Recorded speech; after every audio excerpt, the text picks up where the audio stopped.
ಈಗಾಗಲೇ ನಾನು ಹೇಳ್ತಾ ಇದ್ದೆ, ಈ ಸಿಸಿಎಸ್ ಸಭೆ ಯಾವ ಸಂದರ್ಭದಲ್ಲಿ ನಡೆಸಲಾಗುತ್ತೆ, ಏನಿದು ಸಿಸಿಎಸ್ ಸಭೆ ಅಂದ್ರೆ ಅಂತ ಹೇಳಿ. ಕ್ಯಾಬಿನೆಟ್ ಕಮಿಟಿ ಆನ್ ಸೆಕ್ಯೂರಿಟಿ, ಇದರ ಅರ್ಥ ಸಿಸಿಎಸ್ ಅಂದ್ರೆ ಭದ್ರತೆಯ ಮೇಲಿನ ಸಂಪುಟ ಸಭೆ. ದೇಶದ ಭದ್ರತೆಯ ಕುರಿತಂತೆ ಮಹತ್ವದ ನಿರ್ಧಾರವನ್ನ ಕೈಗೊಳ್ಳುವಂತಹ ಸಭೆಯೇ ಈ ಸಿಸಿಎಸ್ ಮೀಟಿಂಗ್. ಭದ್ರತೆ ಕುರಿತ ಸವಾಲುಗಳು ಎದುರಾದಂತಹ ಸಂದರ್ಭದಲ್ಲಿ ಈ ಸಭೆ ನಿಗದಿಯಾಗುತ್ತೆ. ಎಮರ್ಜೆನ್ಸಿ ಪರಿಸ್ಥಿತಿ ಬಂದಾಗ, ಯುದ್ಧದ ಕಾರ್ಮೋಡ ಆವರಿಸಿದಾಗ, ಬೇರೆ ರಾಷ್ಟ್ರದಿಂದ ನಮ್ಮ ರಾಷ್ಟ್ರಕ್ಕೆ ತೊಂದರೆ ಆಗ್ತಾ ಇದೆ, ಯುದ್ಧದ ಅಗತ್ಯ ಇದೆ ಅಂತ ಅನಿಸಿದಾಗ ಕೊನೆಯ ಹಂತದಲ್ಲಿ ನಡೆಸುವಂತಹ ಒಂದು ಸಭೆ. ಈ ಸಭೆಯ ನೇತೃತ್ವ ವಹಿಸೋದು ಪ್ರಧಾನಮಂತ್ರಿಗಳೇ. ಅವರೇ ಮುಖ್ಯಸ್ಥರಾಗ್ತಾರೆ. ಈ ಸಿಸಿಎಸ್ಗೆ ಅವರೇ ಮುಖ್ಯಸ್ಥರಾಗಿರೋದ್ರಿಂದ ಈ ಸಭೆ ಅವರ ನೇತೃತ್ವದಲ್ಲಿಯೇ ನಡೆಯುತ್ತೆ. ಈ ಸಭೆಯಲ್ಲಿ ಸೇನಾ ಪಡೆಗಳ ಮುಖ್ಯಸ್ಥರಿರ್ತಾರೆ. ಭೂಸೇನೆ, ವಾಯುಸೇನೆ, ನೌಕಾಸೇನೆ, ಈ ಎಲ್ಲ ಸೇನೆಗಳ ಮುಖ್ಯಸ್ಥರಿರ್ತಾರೆ. ಸಿಡಿಎಸ್ ಇರ್ತಾರೆ, ಚೀಫ್ ಡಿಫೆನ್ಸ್ ಸ್ಟಾಫ್. ಇದೇ ಸಭೆ ಯುದ್ಧ, ಸರ್ಜಿಕಲ್ ಸ್ಟ್ರೈಕ್ ಇತ್ಯಾದಿ ವಿಚಾರಗಳ ನಿರ್ಧಾರವನ್ನ ತಗೊಳ್ಳುತ್ತೆ. ಈ ಹಿಂದೆಯೂ ಕೂಡ ಸರ್ಜಿಕಲ್ ಸ್ಟ್ರೈಕ್, ಆಪರೇಷನ್ ಸಿಂಧೂರ, ಈ ಎಲ್ಲಾ ವಿಚಾರಗಳ ಬಗ್ಗೆ ನಿರ್ಧಾರವನ್ನ ತಗೊಂಡಿದ್ದು ಇಂಥದ್ದೇ ಸಭೆಯಲ್ಲಿ, ಇದೇ ಸಭೆಯಲ್ಲಿ. ಸೊ ಸಿಸಿಎಸ್ ಸಭೆಯಲ್ಲಿ ಈ ನಿರ್ಧಾರ ತೆಗೆದುಕೊಳ್ಳುವ ಸಾಧ್ಯತೆ ಇದೆ. ಈ ಕಡೆ ಪ್ರಧಾನಿ ಮೋದಿ ಅವರು ಸಿಸಿಎಸ್ ಸಭೆಯನ್ನ ಕರೀತಾ ಇದ್ದಂತೆ ಆ ಕಡೆ ಪಾಕಿಸ್ತಾನಕ್ಕೆ ಈಗ ಆತಂಕ ಶುರುವಾಗ್ಬಿಟ್ಟಿದೆ. ಯಾವ ಸಂದರ್ಭದಲ್ಲಿ ಏನ್ ನಿರ್ಧಾರ ತಗೊಳ್ತಾರೆ, ಯಾಕಂದ್ರೆ ಈಗಾಗಲೇ ಆಪರೇಷನ್ ತ್ರಿಶೂಲ್ ಹೆಸರಲ್ಲಿ ಸಮರಾಭ್ಯಾಸವೂ ಕೂಡ ನಡೆದಿದೆ. ಈಗಾಗಲೇ ವಾಯುಸೇನೆ, ಭೂಸೇನೆ, ನೌಕಾಸೇನೆ ಅವರು ಸರ್ವಸನ್ನದ್ಧರಾಗಿದ್ದಾರೆ, ಶಸ್ತ್ರ ಸಜ್ಜಿತವಾಗಿದ್ದಾರೆ. ಯಾವ ಕ್ಷಣದಲ್ಲಿ ಬೇಕಾದರೂ ನಿಮಗೆ ಆರ್ಡರ್ಸ್ ಬರಬಹುದು, ರೆಡಿ ಆಗಿರಿ ಅನ್ನುವಂತ ಸಂದೇಶ ಹೋಗಿದೆ. ಹಿಂಗಾಗಿ ಎಲ್ಲ ಮುಖ್ಯಸ್ಥರುಗಳು ತಮ್ಮ ತಮ್ಮ ಪಡೆಗೆ ಈಗ ಸೂಚನೆಯನ್ನ ಕೊಟ್ಟಿದ್ದಾರೆ. ಇನ್ನೂ ಒಂದು ವಿಚಾರ ಏನಂತಂದ್ರೆ ನೋಟಮ್ ಅಂತಾನೂ ಇರುತ್ತೆ. ನೋಟಮ್ ಅಂತಂದ್ರೆ ಆಯಾ ದೇಶದ ಏರ್ ಫೋರ್ಸ್ ಗಳಿಗೆ ಒಂದು ಸೂಚನೆಯನ್ನ ಕೊಡುವಂತದ್ದು, ಯಾವ ಕ್ಷಣದಲ್ಲಿ ಬೇಕಾದರೂ ದಾಳಿಗೆ ರೆಡಿ ಆಗಿರಿ ಅಂತ, ಏರ್ ಡಿಫೆನ್ಸ್ ಸಿಸ್ಟಮ್ ಆಕ್ಟಿವ್ ಮಾಡ್ಕೊಳ್ಳಿ ಅಂತ ಒಂದು ಸೂಚನೆಯನ್ನ ಕೊಡೋದು ಕೆಲಸ ಆಗುತ್ತೆ ಆ ನೋಟಮ್ ಇಂದ. ಸೊ ಆ ನೋಟಮ್ ಕೂಡ ಕೊಡಲಾಗುತ್ತೆ ಈ ಎಲ್ಲಾ ರೀತಿಯ ಸ್ಟಾಫ್ ಗಳಿಗೆ. ಸೊ ಈಗ ಈ ಸಿಸಿಎಸ್ ಮೀಟಿಂಗ್ ಮೇಲೆ ಭಾರಿ ನಿರೀಕ್ಷೆ ಇದೆ. ಆ ರೀತಿಯ ಸರ್ಜಿಕಲ್ ಸ್ಟ್ರೈಕ್ ನ ನಿರ್ಧಾರ ಈ ಮೀಟಿಂಗ್ ನಲ್ಲಿ ಆಗುತ್ತಾ, ದಾಳಿಯ ಬಗ್ಗೆ ಸೂಚನೆ ಸಿಗುತ್ತಾ, ದಾಳಿಯ ಪ್ಲಾನ್ ಅನ್ನ ಇಲ್ಲಿ ರೂಪಿಸಲಾಗಿ ಅದಕ್ಕೆ ಗ್ರೀನ್ ಸಿಗ್ನಲ್ ಸಿಗುತ್ತಾ, ಇವೆಲ್ಲವೂ ಕೂಡ ಇದೆ. ಇನ್ನು ನೆಕ್ಸ್ಟ್ ಸಿಸಿಎಸ್ ಸಭೆಯಲ್ಲಿ ಯಾರ್ಯಾರು ಇರ್ತಾರೆ, ಪ್ರಧಾನಿ ಮೋದಿ ಅವರೇ ನೇತೃತ್ವವನ್ನ ವಹಿಸ್ತಾರೆ. ಈ CCS chaired by PM. So ಪ್ರಧಾನಿ ಮೋದಿ ನೇತೃತ್ವದಲ್ಲಿ ನಡೆಯುವಂತ ಸಭೆ ಇದು. ರಕ್ಷಣಾ ಇಲಾಖೆ, ಗೃಹ ಇಲಾಖೆ, ವಿದೇಶಾಂಗ ಇಲಾಖೆ, ಹಣಕಾಸು ಸಚಿವರಿಗೆ ಈ ಒಂದು ಸಿಸಿಎಸ್ ಸಭೆಗೆ ಆಹ್ವಾನ ಇರುತ್ತೆ. ರಕ್ಷಣಾ ಸಚಿವ ರಾಜನಾಥ್ ಸಿಂಗ್, ಗೃಹ ಸಚಿವರಾಗಿರುವಂತಹ ಅಮಿತ್ ಶಾ ಅವರು, ವಿದೇಶಾಂಗ ಸಚಿವರಾಗಿರುವಂತಹ ಜೈಶಂಕರ್ ಅವರು, ಹಣಕಾಸು ಸಚಿವರಾಗಿರುವಂತಹ ನಿರ್ಮಲಾ ಸೀತಾರಾಮನ್, ಇವರೆಲ್ಲರಿಗೂ ಕೂಡ ಅಲ್ಲಿ ಆಹ್ವಾನ ಇರುತ್ತೆ. ಹಾಗೇನೆ CDS, chief of defence staff, ಇವ್ರಿಗೂ ಕೂಡ ಈ ಒಂದು ಸಭೆಗೆ ಆಹ್ವಾನ ಇರುತ್ತೆ. ಭೂಸೇನೆ, ವಾಯುಸೇನೆ, ನೌಕಾಸೇನೆಯ ಮುಖ್ಯಸ್ಥರು ಕೂಡ ಸಭೆಯಲ್ಲಿ ಇರ್ತಾರೆ.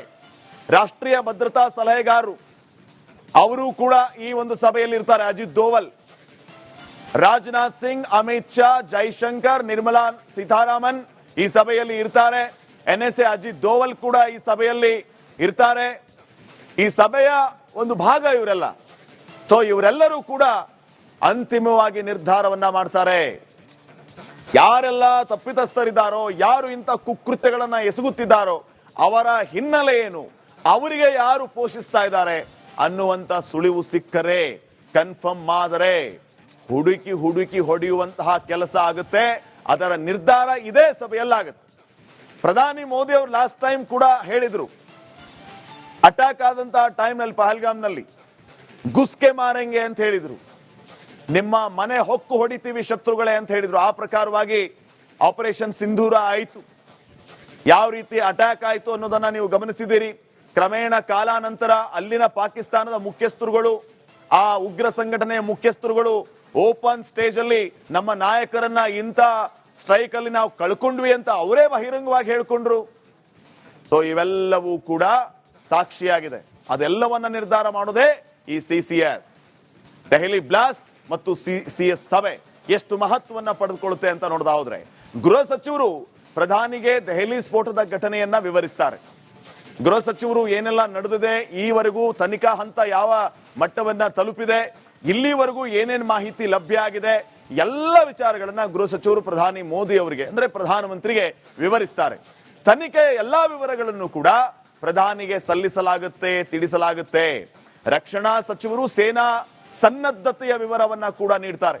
ರಕ್ಷಣಾ ಸಚಿವ ರಾಜನಾಥ್ ಸಿಂಗ್ ಅವರು ನಮ್ಮ ಸೇನೆ ಎಷ್ಟು ಸರ್ವಸನ್ನದ್ಧವಾಗಿದೆ, ಈಗ ನೀವೇನಾದ್ರೂ ಯುದ್ಧ ಅಂತ ಅನೌನ್ಸ್ ಮಾಡಿದ್ರೆ ನಮ್ಮ ಸ್ಟಾಫ್ ರೆಡಿ ಇದೆಯಾ, ಅದೆಲ್ಲದರ ಮಾಹಿತಿಯನ್ನ ರಕ್ಷಣಾ ಸಚಿವರು ಪ್ರಧಾನಿ ಅವರಿಗೆ ಕೊಡ್ತಾರೆ, ಒಪ್ಪಿಸ್ತಾರೆ. ಎಸ್, ನಾವು ರೆಡಿ ಇದೀವಿ ಅಂತಂದ್ರೆ ಇದು ಏನಾದ್ರೂ ಕೊರತೆ ಇದೆ ಅಥವಾ ಏನಾದ್ರೂ ವೆಪನ್ಸ್ ಕೊರತೆ ಇತ್ಯಾದಿ ಏನೇ ಇರಲಿ, ಲೂಪ್ ಹೋಲ್ಸ್ ಏನಾದ್ರೂ ಇರಲಿ, ಅದನ್ನ ಮುಕ್ತವಾಗಿ ಪ್ರಧಾನಿ ಅವರಿಗೆ ತಿಳಿಸುವಂತ ಕೆಲಸ ಆಗುತ್ತೆ. ಅದನ್ನ ರೆಡಿ ಮಾಡ್ಕೊಳಕ್ ಟೈಮ್ ಬೇಕಾ, ಅದು ಕೂಡ ಅಲ್ಲಿ ಚರ್ಚೆ ಆಗುತ್ತೆ. ಸೊ ಎಲ್ಲ ಓಕೆ, ನೀವು ಒಂದು ಆರ್ಡರ್ ಅನ್ನ ಪಾಸ್ ಮಾಡಿದ್ರೆ ನಾವು ಅಟ್ಯಾಕ್ ಮಾಡ್ತೀವಿ ಅನ್ನೋ ಚಾನ್ಸಸ್ ಇದ್ರೆ, ಆ ರೀತಿ ಸಿದ್ಧರಾಗಿದ್ದಾರೆ, ಅದನ್ನು ಕೂಡ ರಕ್ಷಣಾ ಸಚಿವರು ಪ್ರಧಾನಿ ಅವರಿಗೆ ತಿಳಿಸ್ತಾರೆ. ನಾವು ರೆಡಿ ಇದೀವಿ, ನಿಮ್ಮ ಆರ್ಡರ್ಸ್ಗಾಗಿ ಕಾಯ್ತಿದೀವಿ ಅಂದ್ರೆ ಅಟ್ಯಾಕ್. ಇನ್ನ ಸೇನೆಗೆ ಸಂಬಂಧಿಸಿದ ಇತರ ವಿವರವನ್ನ ಸೇನಾ ಮುಖ್ಯಸ್ಥರು ನೀಡ್ತಾರೆ. ಅದೇ ಈಗ ಭೂಸೇನೆ, ವಾಯುಸೇನೆ, ನೌಕಾಸೇನೆ, ನಮ್ಮ ಸ್ಟ್ರೆಂಗ್ತ್ ಏನು, ಏನೇನು ವೆಪನ್ಸ್ ಇದೆ, ಅದರ ಕೆಪಾಸಿಟಿ ಏನು, ನಾವು ಏನು ಮಾಡಬಲ್ವಿ, ಈ ಎಲ್ಲ ವಿಚಾರಗಳನ್ನ ಸೇನಾ ಮುಖ್ಯಸ್ಥರು ಪ್ರಧಾನಿಗಳಿಗೆ ತಿಳಿಸ್ತಾರೆ. ಇನ್ನ ಬೇಹುಗಾರಿಕೆಗೆ ಸಂಬಂಧಿಸಿದಂತ ವಿಷಯವನ್ನ ಅಜಿತ್ ದೋವಲ್ ಅವರು ಪ್ರಸ್ತಾಪ ಮಾಡ್ತಾರೆ. ಕಾರಣ ಇವರು ರಾಷ್ಟ್ರೀಯ ಭದ್ರತಾ ಸಲಹೆಗಾರಾಗಿದ್ದಂಥವ್ರು, ಗೂಢಾಚಾರಿಕೆ ಕೆಲಸವನ್ನ ಕೂಡ ಒಂದು ಟೈಮ್ ಅಲ್ಲಿ ಮಾಡಿದಂಥವ್ರು, ಅವರ ಪ್ರೈಮ್ ಅಲ್ಲಿ ಅದಕ್ಕೆ ಅವರು ಹೆಸರುವಾಸಿಯಾಗಿದ್ದಂಥವ್ರು. ಹಿಂಗಾಗಿ ಈ ಬೇಹುಗಾರಿಕೆಗೆ ಸಂಬಂಧಿಸಿದ ವಿಷಯವನ್ನ ಅಜಿತ್ ದೋವಲ್ ಅವರು ಪ್ರಸ್ತಾಪ ಮಾಡ್ತಾರೆ ಈ ಸಿಸಿಎಸ್ ಮೀಟಿಂಗ್ ನಲ್ಲಿ. ಇನ್ನ ರಾಜತಾಂತ್ರಿಕ ಸಂಬಂಧ ಹೇಗಿರಬೇಕು, ಇದು ಕೂಡ ಮುಖ್ಯವಾಗುತ್ತೆ. ಲಾಸ್ಟ್ ಟೈಮ್ ಕೇವಲ ಯುದ್ಧದಿಂದ ಮಾತ್ರ ಅಲ್ಲ, ರಾಜತಾಂತ್ರಿಕವಾಗಿಯೂ ಕೂಡ ಬಗ್ಗು ಬಡಿಯುವಂತಹ ಕೆಲಸ ಆಯಿತು. ಪಾಕಿಸ್ತಾನ ಜೊತೆ ಇರುವಂತ ಎಲ್ಲ ಬಿಸ್ನೆಸ್ ಅನ್ನ ಕಟ್ ಮಾಡಲಾಯಿತು. ಪಾಕಿಸ್ತಾನಕ್ಕೆ ಏನೇನು ನಾವು ರಫ್ತು ಮಾಡ್ತಾ ಇದ್ವಿ ಅದೆಲ್ಲವನ್ನ ಕಟ್ ಮಾಡುವಂತ ಕೆಲಸ ಆಯಿತು. ಯಾವ ರೀತಿಯ ಸಹಾಯ ಅಥವಾ ಯಾವ ರೀತಿಯ ಎಲ್ಲವೂ ಸರಬರಾಜಾಗ್ತಾ ಇತ್ತು, ವಸ್ತುಗಳಾಗಿರ್ಬೋದು, ಬೆಳೆ ಆಗಿರಬಹುದು, ಇತ್ಯಾದಿ ಎಲ್ಲವನ್ನು ಕೂಡ ಸ್ಟಾಪ್ ಮಾಡುವ ಮೂಲಕ ರಾಜತಾಂತ್ರಿಕವಾಗಿ ಅವ್ರ ಮೇಲೆ ಸ್ಟ್ರೈಕ್ ಮಾಡುವಂತ ಕೆಲಸ ಆಗಿತ್ತು. ಸೊ ರಾಜತಾಂತ್ರಿಕ ಸಂಬಂಧ ಹೇಗಿರಬೇಕು ಅನ್ನೋದನ್ನ ಕೂಡ ವಿದೇಶಾಂಗ ಸಚಿವರು ವಿವರಿಸ್ತಾರೆ, ಅದು ಜೈಶಂಕರ್ ಅವರು. ಇನ್ನ ಖರ್ಚು ವೆಚ್ಚದ ವಿಚಾರ, ಒಂದು ಯುದ್ಧ ಅಂತಂದ್ರೆ ಅಥವಾ ಒಂದು ಸ್ಟ್ರೈಕ್ ಅಂತಂದ್ರೆ, ಏನೇ ಒಂದು ಆಪರೇಷನ್ ಮಾಡಬೇಕು ಅಂತಂದ್ರೆ ಅದು ಸಾಮಾನ್ಯದಲ್ಲ. ಖರ್ಚು ವೆಚ್ಚ, ಈಗಾಗಲೇ ನಾನು ಹೇಳ್ತಾ ಇದ್ದೆ, ಈ ಸಿಸಿಎಸ್ ಸಭೆ ಯಾವ ಸಂದರ್ಭದಲ್ಲಿ ನಡೆಸಲಾಗುತ್ತೆ, ಏನಿದು ಸಿಸಿಎಸ್ ಸಭೆ ಅಂದ್ರೆ ಅಂತ ಹೇಳಿ. ಕ್ಯಾಬಿನೆಟ್ ಕಮಿಟಿ ಆನ್ ಸೆಕ್ಯೂರಿಟಿ, ಇದರ ಅರ್ಥ ಸಿಸಿಎಸ್ ಅಂದ್ರೆ ಭದ್ರತೆಯ ಮೇಲಿನ ಸಂಪುಟ ಸಭೆ. ದೇಶದ ಭದ್ರತೆಯ ಕುರಿತಂತೆ ಮಹತ್ವದ ನಿರ್ಧಾರವನ್ನ ಕೈಗೊಳ್ಳುವಂತಹ ಸಭೆಯೇ ಈ ಸಿಸಿಎಸ್ ಮೀಟಿಂಗ್. ಭದ್ರತೆ ಕುರಿತ ಸವಾಲುಗಳು ಎದುರಾದಂತಹ ಸಂದರ್ಭದಲ್ಲಿ ಈ ಸಭೆ ನಿಗದಿಯಾಗುತ್ತೆ. ಎಮರ್ಜೆನ್ಸಿ ಪರಿಸ್ಥಿತಿ ಬಂದಾಗ, ಯುದ್ಧದ ಕಾರ್ಮೋಡ ಆವರಿಸಿದಾಗ, ಬೇರೆ ರಾಷ್ಟ್ರದಿಂದ ನಮ್ಮ ರಾಷ್ಟ್ರಕ್ಕೆ ತೊಂದರೆ ಆಗ್ತಾ ಇದೆ, ಯುದ್ಧದ ಅಗತ್ಯ ಇದೆ ಅಂತ ಅನಿಸಿದಾಗ, ಕೊನೆಯ ಹಂತದಲ್ಲಿ ನಡೆಸುವಂತಹ ಒಂದು ಸಭೆ. ಈ ಸಭೆಯ ನೇತೃತ್ವ ವಹಿಸೋದು ಪ್ರಧಾನಮಂತ್ರಿಗಳೇ, ಅವರೇ ಮುಖ್ಯಸ್ಥರಾಗ್ತಾರೆ. ಈ ಸಿಸಿಎಸ್ಗೆ ಅವರೇ ಮುಖ್ಯಸ್ಥರಾಗಿರೋದ್ರಿಂದ ಈ ಸಭೆ ಅವರ ನೇತೃತ್ವದಲ್ಲಿಯೇ ನಡೆಯುತ್ತೆ. ಈ ಸಭೆಯಲ್ಲಿ ಸೇನಾ ಪಡೆಗಳ ಮುಖ್ಯಸ್ಥರಿರ್ತಾರೆ. ಭೂಸೇನೆ, ವಾಯುಸೇನೆ, ನೌಕಾಸೇನೆ, ಈ ಎಲ್ಲ ಸೇನೆಗಳ ಮುಖ್ಯಸ್ಥರಿರ್ತಾರೆ. ಸಿಡಿಎಸ್ ಇರ್ತಾರೆ, ಚೀಫ್ ಡಿಫೆನ್ಸ್ ಸ್ಟಾಫ್. ಇದೇ ಸಭೆ ಯುದ್ಧ, ಸರ್ಜಿಕಲ್ ಸ್ಟ್ರೈಕ್ ಇತ್ಯಾದಿ ವಿಚಾರಗಳ ನಿರ್ಧಾರವನ್ನ ತಗೊಳ್ಳುತ್ತೆ. ಈ ಹಿಂದೆಯೂ ಕೂಡ ಸರ್ಜಿಕಲ್ ಸ್ಟ್ರೈಕ್, ಆಪರೇಷನ್ ಸಿಂಧೂರ, ಈ ಎಲ್ಲಾ ವಿಚಾರಗಳ ಬಗ್ಗೆ ನಿರ್ಧಾರವನ್ನ ತಗೊಂಡಿದ್ದು ಇಂಥದ್ದೇ ಸಭೆಯಲ್ಲಿ,